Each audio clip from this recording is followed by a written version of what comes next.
आपने देखा होगा कि श्री राम रावण का वध करते हैं और उनका पुतला फूंकते हैं, लेकिन इतिहास में पहली बार एक रावण पुतला फूंकेगा सनातन विरोधियों का। आपने देखा कि बीते दिनों किस तरह से सनातन विरोधी को उनका जो बड़बोलापन है उसके कारण सनातन के भक्त काफ़ी आहत हुए हैं। आज हमारे साथ इसी बातचीत के लिए शिवशंकर नागर जी हैं। ये दिल्ली के सबसे वरिष्ठ रावण हैं और अपने धर्म के बहुत बड़े ज्ञाता भी हैं। सबसे पहले आपका बहुत बहुत स्वागत है सर। बहुत बहुत धन्यवाद। सबसे पहला सवाल है सर कि जिस तरह से सनातन को लेकर अक्सर अपमानजनक आपत्तिजनक बयान दे देते हैं, वो किस मानसिकता के होते हैं? वो जिस मानसिकता के होते हैं, आप इससे ही अंदाज़ा लगा लीजिए कि रावण को इसलिए जलाया जाता है या दहन किया जाता है कि वो बुराई का प्रतीक है। आज मेरे मन में भी ये विचार आया कि मेरे से बुरा कर्म करने वाले तो ये लोग हैं जो सत्य सनातन धर्म, जो ना जाने कब से ये धर्म इस पृथ्वी का सबसे प्राचीन धर्म, सारे धर्म तो कोई है ही नहीं, मैं मानता ही नहीं, पंथ हैं सब इसमें से निकले हुए हैं। उस सनातन धर्म को गाली दे रहे हैं, मिटाने की बात कर रहे हैं, ख़त्म कर देंगे, मार देंगे, ये कर देंगे, रामायण को गालियाँ, सब चीज़ों को। अरे कर क्या रहे हो?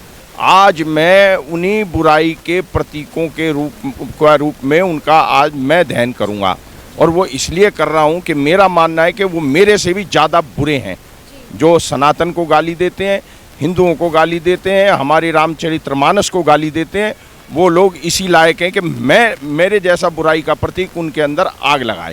राजनीति में आपने देखा है कि कई बार राजनीतिक पार्टियां बयानबाजी करते करते धर्म को लेकर बहुत ही उलझुल बयान देता है। बीते दिन याद दिलाना चाहेंगे, एमके स्टालिन के बेटे उदय स्टालिन ने भी सनातन का अपमान करते हुए एक बयान दिया था और डेंगू मलेरिया कहा था। उसे लेकर क्या कहेंगे? मैं समझता हूँ कि उस पुतले में ये सभी हिंदू विरोधियों की आत्माएं अंदर रख कर के आज उनको सुहा कर देंगे।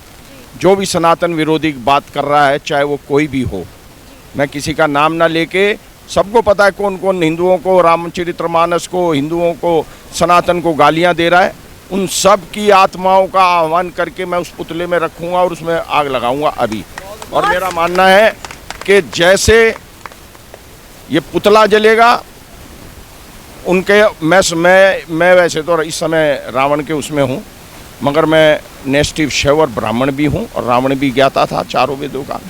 अगर कहीं मेरे श्राप में जरा सा भी दम है तो इन लोगों का राजनीतिक भविष्य आज से खत्म होना शुरू। बहुत लोग कहते हैं कि रामचरितमानस असल में है ही नहीं और जो सीख देता है समाज को वो गलत सीख देता है। उन विरोधियों के लिए क्या कहेंगे? वही पुतला है जी, ऐसे विरोधियों के लिए भी पुतला है जो रामायण से नहीं सीखते, जो सबसे समृद्ध ग्रंथ है, जो सारी मर्यादाओं का निर्वहन करता है और लोगों को ये शिक्षा देता है कि कैसे जीवन का पालन करना चाहिए मर्यादाओं का, उसको ये बुरा बताते हैं क्योंकि इनकी राजनीति हो सकता है सूट ना करती हो उससे।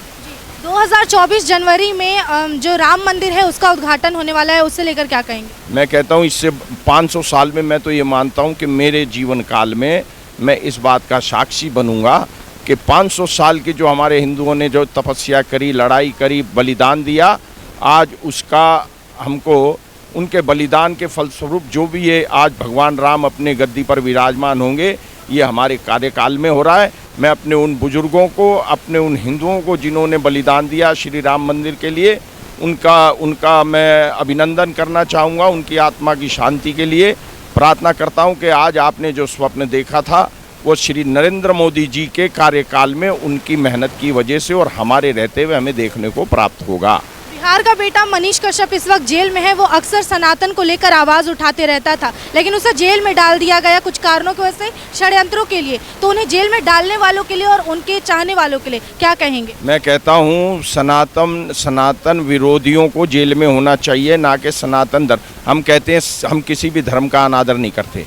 मेरी रामलीला के अंदर बहुत सारे मुसलमान कारीगर हैं जो यहाँ काम करते हैं और उनका ये कहना है आप अपने धर्म का पालन कर रहे हो, हम अपने धर्म का पालन कर रहे हैं और जो भी हम यहाँ कर रहे हैं हमें बहुत खुशी होती है आपके धर्म में सहयोग करके। मैं तो ऐसे लोगों को तो महत्व देता हूँ।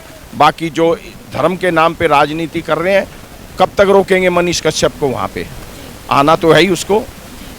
सनातन धर्म को गाली देने वालों को जेल में होना चाहिए, ना कि उसके बचाव करने वालों को। आखिर में आपसे जानना चाहेंगे, आपका जो ये गेटअप है उससे लेकर बहुत सी बातें आती हैं, जैसे मुकुट हो, तलवार हो, इसके बारे में खासियत क्या है? इसकी खासियत ये मुकुट मेरे फेस को डमी बनाई गई थी, उसके बाद बनाई ये अद्वितीय है, एक ही है, दूसरा बना ही नहीं। और शायद आगे का भविष्य में किसे पता है, इसीलिए इसकी एक खासियत है जी। अब मेरा सीन तैयार हो गया है और मैं चलूँ। धन्यवाद। तो हमारे साथ आज बातचीत के लिए शिव शंकर नागर जी थे, जिन्होंने अपनी राय सनातन विरोधियों पर और मनीष कश्यप पे रखी है। और आप इनकी बातों से कितना सहमत है, अपनी राय में कमेंट में जरूर बताएं। देखते रहें सच टॉक्स। धन्यवाद।